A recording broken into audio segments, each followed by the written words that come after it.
A young man took a rowboat, this is a true story, put glass in the bottom of the rowboat and started doing rope tours. So that gives us the award of the longest running tourist attraction in Florida. Right? Way ahead of Mickey Mouse. Way ahead. And we like that. We like that. I'm going to tell you all about the water. It's just amazing.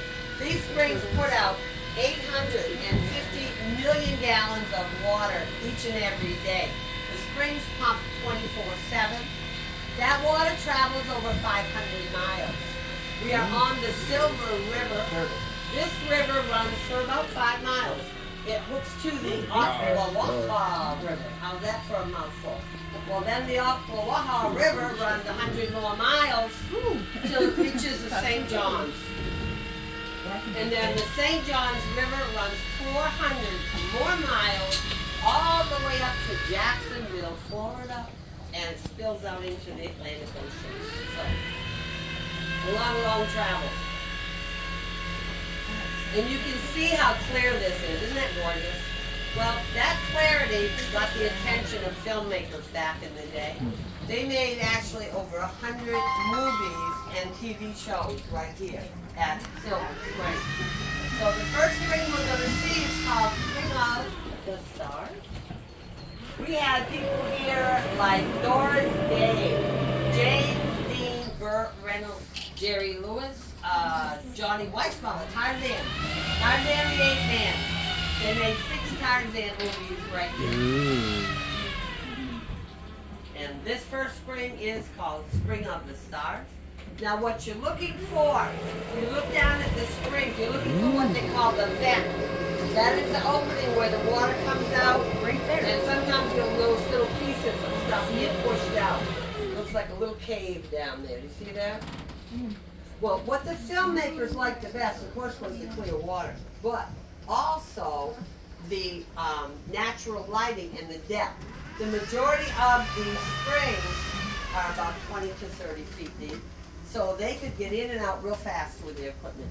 It made it ideal for them.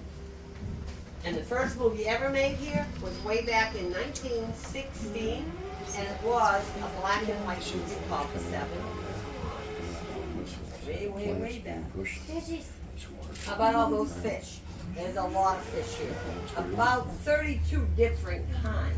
And I cannot name them all. I'm really good, but I'm not that good. So I will tell you some of them. We have about 5 different kind of bass. We have mullet, catfish, gar, bluegill. We have 2 invasive fish. One is the Proclostomus. That's the sucker fish you put in your fish tank.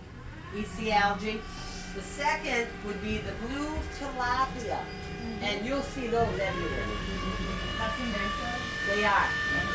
Here's the story with the tilapias. Some brainiacs decided that Florida needed another fish. Don't ask me why. Like 20 years ago or so. So they introduced the tilapia into Florida water fishing. But what they did is they introduced the wrong kind of tilapia. The ones that they introduced won't bite a hook. They were vegetarian fish. So, now, of course, they propagated, and now they have a problem. You know, some of these people that, you know. So tilapia is in like a seawater, like? What's that? Tilapia is in like A saltwater fish? I don't know really. I know they survive in here pretty good. They could be, I'm not for sure. But let me show you this spring. This spring is called the Creature Spring. There was an old movie made in the 50s called The Creature from the Black Lagoon. Anybody familiar with that? A lot of people are. Part of it was filmed right here, so they called it The Creature Spring. Now, get this, the man that played the creature, his name was Rico Browning, and he was a local guy from this area. Well, he played the creature in the underwater scenes, and he said that it was kind of a challenge for a couple of reasons. One, these springs about 28 feet deep. And the materials that they used back then, they had to make sure they could go from wet to dry, because I guess some of the scenes were out of the water. Anyway, also the depth, again, is 28 feet. But the creature was supposedly a gill man. So when they filmed it, they couldn't put an air tube in there. So his claim to fame was he could hold his breath for 4 minutes. And he filmed using no oxygen tank or anything. Little Held his rainbow breath there. while they filmed You the see show. the little That's dot something. that's like Now, all he different continued colors. his career in the movie business, and Rico Browning just passed away last spring. He was 93 years old. So there you have it. Years young. Oh, I like this girl. She can stay for the day. Anyway, you can still find the movie. It's on Prime, YouTube, probably on a DVD somewhere. So there you have it. That's the Preacher's Story.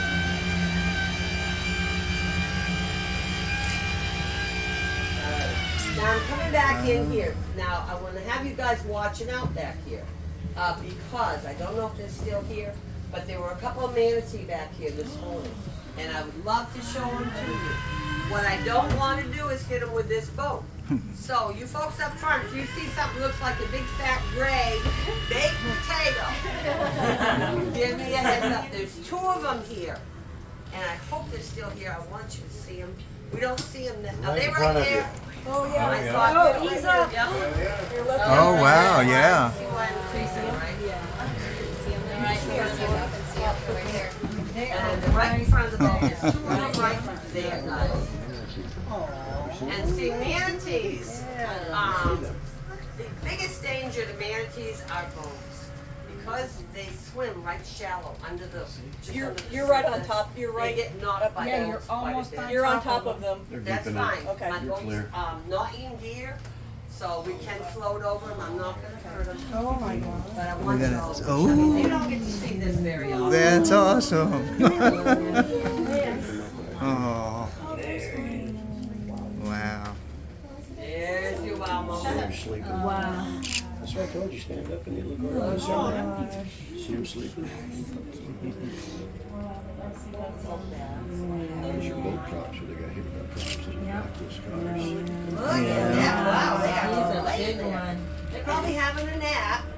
They can hold their breath 15 to 20 minutes because Wow. their lungs comprise about 2/3. Yeah, I'm afraid I'll drop my phone if I stick it out there. There's your wow.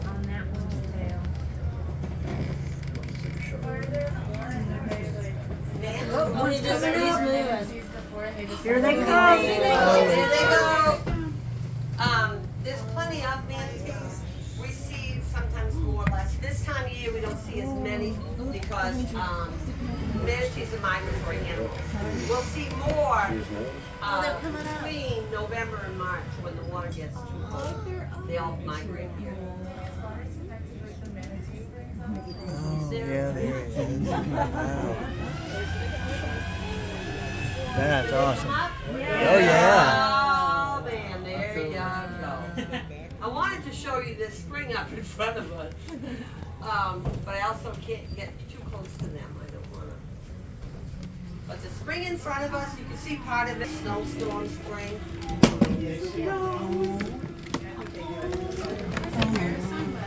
Oh yeah, so there is. That's a snowstorm. Pair of spring. sunglasses. Now, I want to tell you about the water, guys. You think about the amount of water that these springs produce every day. There's somebody behind you there, huh? 50 million gallons worth. Oop, somebody behind you. Heads up. Boat backing up. You got the paddle, please.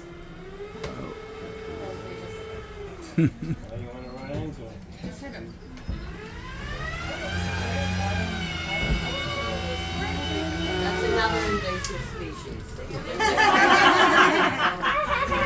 called Homo sapiens. And we can't hit them with the boat. It's not a good idea. And I can't put them under the glass either, so I have to. Oh, that's cool. But anyway, we're way outside. Oh, the water. This is how the water happens. When these springs are putting out that much water, it's coming from the Florida aquifer. And the Florida aquifer is that weird road manatee. The right here to the right. So thank you.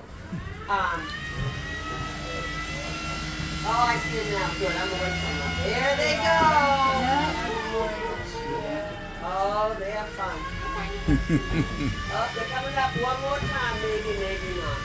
So anyway, the Florida aquifer is what provides the water to these springs. You know, These springs have been pumping water for thousands of years, and that water gets recycled. Because it rains and the water hits the surface, it takes it 20 years to filter down through the limestone and the bedrock and then get pumped back up here to the spring. By the time it gets back up here, it's 98.9% pure water. That's why you've got clear water. And it's an even 72 degrees Fahrenheit all year round. That's why we get more manatees in the winter months. Manatees can't tolerate water colder than 68 degrees, so they migrate back here. Reminds me of that other creature we love and know called snowbirds. They migrate here too. Imagine that. All right. I think it's a log. They're invasive. I don't know about that. Over here on the right-hand side, that island is called Bird Island. And that is a nesting island for many of the birds you see here, especially the ones that swim. There's an anhinga swimming right ahead of us. The anhinga and the cormorants will nest there. That's also known as a rookery island. A rookery is a small isolated island like that birds will choose to nest on. And the reason that they pick those is they feel safer away from large predatory animals that might well be in the woods. So that is a rookery island. Now if you look down, you see this grass. That is eelgrass. Manatees will eat this. However, when they eat the eelgrass, they don't eat the green part. Manatees have these big, thick teeth. They look like chiclet chewing gum. And they do. And they reach down there and they tear that grass out, and what they're feeding on are the roots. So there you go. And they'll eat about 15% of their total body weight every day in grass. And that's why the water was cloudy over there when we just were, because they're sitting on the bottom and they're stirring it up. See how much clearer it is back here? Are there any gators? Are there any gators? Absolutely. Yeah. There are, we don't see gators as much right now. For one reason, it's hot. And they're not going to be laying out trying to get warm when they're trying to be in the woods and be cooler. You know, there's a whole lot of animals, so we do see them. Is there hatching season there or not? I'm not sure. I think that's mostly gone by now. Most of it. All right, check this out. This next spring is called the Spring of Life. Spin around so you can all see it. Now, years ago, they saw this at the bottom of the spring.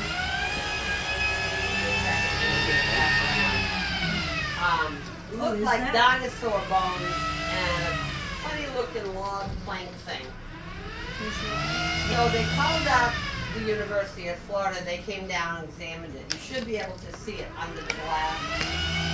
What they determined this to be, actually, is an old, there it is, an old Indian cypress wood dugout canoe.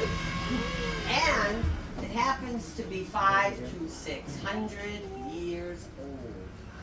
Cypress wood is called the eternal wood. There is a component in cypress wood that it does not decompose very quickly. They've actually documented cypress trees living up to 1,200 years. So the university said that is a treasure. It belongs in a museum. And the state said it's already in one. Put it back. And they did. They actually put it back within 1/8 of an inch of where they found it from. And they paired that with the Pamuklin Indian tribe. The Indian tribe that frequented this area at that time. So there you have it. That is the Spring of Life.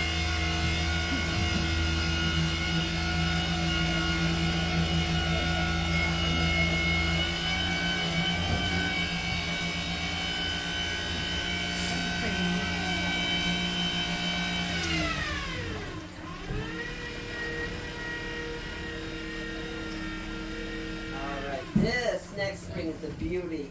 This is called the Blue Grotto. This spring really shows you the force of the water over thousands and thousands of years. If you look at the vent or the opening on this spring, let me pull it back so y'all can see it. It looks like somebody took a snow globe toy, sugar upside down. It does, Well, yeah. what you're looking at, folks, are particles of shell and limestone that have been pushed out over the years around the mouth of, or the vent of the spring. And how you get that blue color is actually just plain old light refraction. As the light hits the water, refraction occurs, and it creates the blue color. Isn't that beautiful? And that's what's at the bottom of the aquifer. At one time, you probably already know, Florida wasn't here. It was part of the ocean. And after the Ice Age, the water receded, and here we have the peninsula of Florida. But isn't that a beautiful, beautiful spring? Yes. So pretty. What's the depth there? This one, I believe, is about 24 to 26 feet.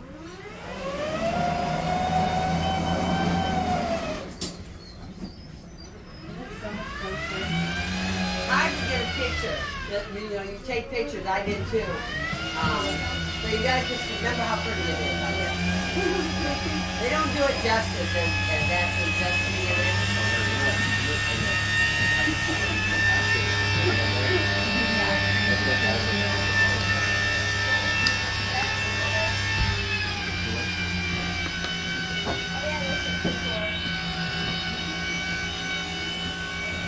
Episodes of Sea Hunt here at Silver Springs. Of course, that featured Lloyd Bridges. Well, if you folks haven't had a chance to walk around the park, make sure you do. There's trails on both sides of the river, and it takes about 10 minutes to walk up here. And what a beautiful spot to sit and enjoy the park for a few minutes. So that is the Sea Hunt.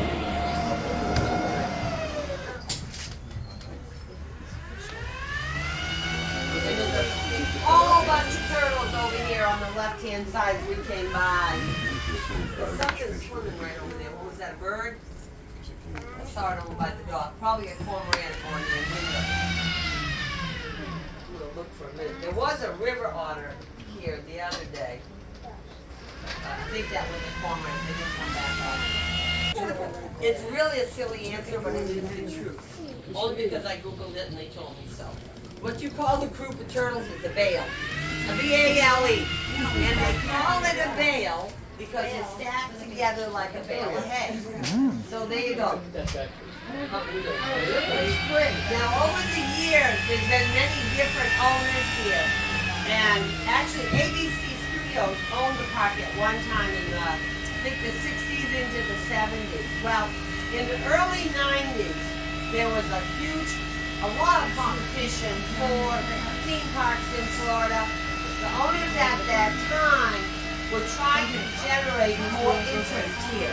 So coming up on the right-hand side, they built this building, it's a big white building, and they called it Twin Oaks. And what they did in the early 90s, for $2 you could come into the park. Once a month they put on concerts. And they weren't just concerts, they were the Blue Boys, they were Foreigner, Stiff, Reba McEntire, Charlie Daniels Band, all top-notch bands. And that went on for a number of years. It really did. People talk about it. Well, the state of Florida does own the park now, and what they use it for is weddings and events like that. And what do you call that group of turtles? Bale. Very good. All right. You all win the prize. I'll bring you back safely. You're welcome. All right. How about the wild monkeys? Anybody see any monkeys today? No. Did you see them? No, not today. Not today. They are here. I'll tell you the story of the monkeys. People think the monkeys arrived when Tarzan did. But they did. Tarzan actually used chimpanzees. The wild monkeys that are here are the Rhesus macaque monkeys.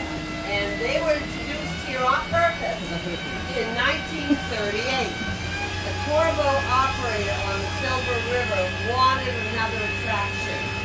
So he put about a dozen Rhesus macaque monkeys on an island, thinking they wouldn't swim off. but they did. And they populated. So now, from Fruitland, Florida up to Jacksonville, there's probably, well, close to about 1,000 wild monkeys. And right here in Silver Spring, they estimate there's anywhere from 2 to 400 wild monkeys. They are here. The rangers, for the most part, try to keep them downriver for 2 reasons. One, the monkeys, about 25% of them carry the viruses that if they scratched you or bit you, we could get very sick. 2, the monkeys don't like you, but they don't like me either. And monkeys are known to throw nasty things at human beings. They're also known to have excellent aim. So, if you come across these 3-foot-tall light brown monkeys and they're winding up for the pitch, don't go closer. I warned you. I warned you. All right. And here we are laying up on the wall right here. That's one of the water diving birds. He's taking a break.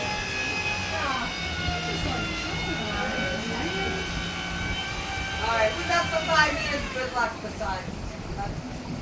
This is this tree that's hanging over here into the water. Yeah. They call it the wishing tree. And the claim is, if you have your picture taken with that tree, you will get 5 years good luck. So when you get off the boat, you run over there and do that selfie. Everybody knows how. And then go to 7-Eleven. Buy one of those mega bazillion billion lottery tickets they have. And when you win, you come back over here and I promise I'll share it.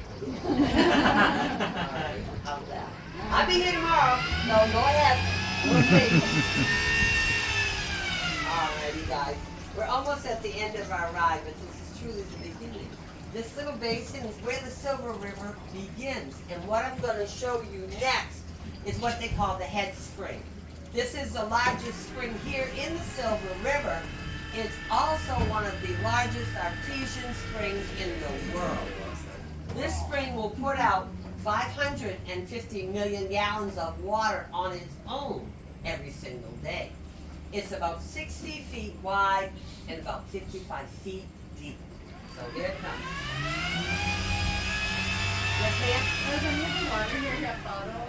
Like, does that- You know, I really don't know. I don't know. I don't think they take it out of here, but there's probably wells drilled somewhere. This is an absolutely beautiful spring, and it's called Mammoth Spring. Here you go. Mammoth Spring. Just like Cool. that. Ooh. Look at that. Wow. That's deep, right? 55 feet deep.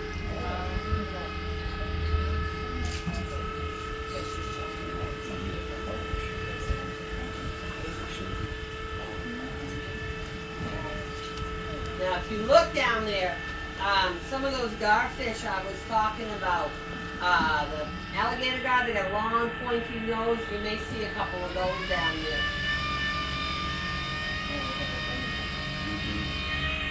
Now, the opening, or what they call the vent on this spring, is about 5 feet tall. It's so tall that back in, I believe it was the 60s, maybe the early 70s, they did mermaid shows here, like they did at Wikiwachi. So I'll bring you around so you can see it. I'm a mermaid. You are? Yeah. Where do you work? I don't work, I just do it for fun. Oh, okay. Well, all right. It's fun. I work, I have a job. Oh, okay. It's I thought you were mermaid like at Wikiwachi or something. Oh, no, I just like to go to springs and go to Alexander all the time. Here it is, guys. Right here. Right on this spring. They built the high dive right over there, and the dive was dove in Mammoth Spring. And that I know for sure because about a month ago, a gentleman was on the boat, and he was one of the divers from the 70s. He hadn't been here 50 years. And I don't know how old he was. He was older, you know. But he was tickled to come out on the boat and tell me all kinds of stories. So I thought that was pretty good. Isn't that beautiful?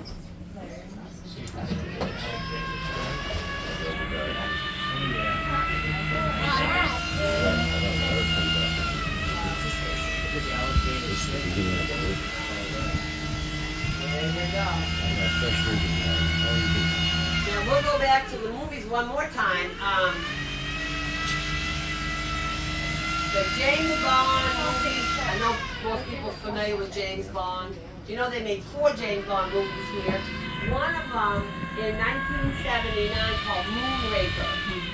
When they filmed Moonraker, they used these statues in the movie. When they got done, they left 3 of them for us to see. Now there's 3 of them down here, and they stand probably 7 to 8 feet tall. I hope everybody can see them. If you can't, let me know. And I'll spin around. The movie people did.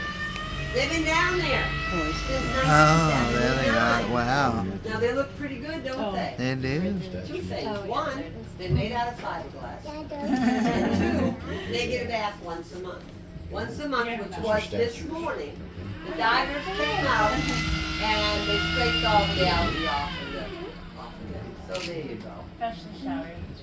How's that? And folks, again, if you haven't checked out the building behind the boat ramp, some of it's under construction, but there's 2 places that are open. On this end, that little pane of glass, there's a door there. If you go in there, that's called the Salt Center, and they have a huge dugout canoe in there. They have replicas of some of the old boats that ran the river years ago, and they have a whole wall of pictures and newspaper articles of Silver Springs over there. Really a great little place to go in and look. Statues, county building.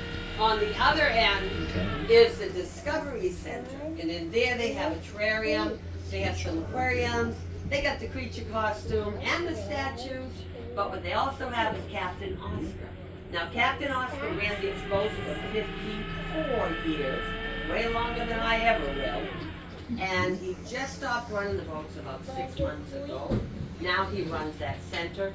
So go in and say, hey, how do you do? He knows everything about this place. But he's also a very wonderful person. So say, hey, how do you do? And guys, that is going to conclude our ride for today. Yeah, I know. It only lasts 30 minutes. And I'll be down late already. That's all right. We don't care. We don't care. Anyway, I hope you all had a great time, and thank you so much for coming.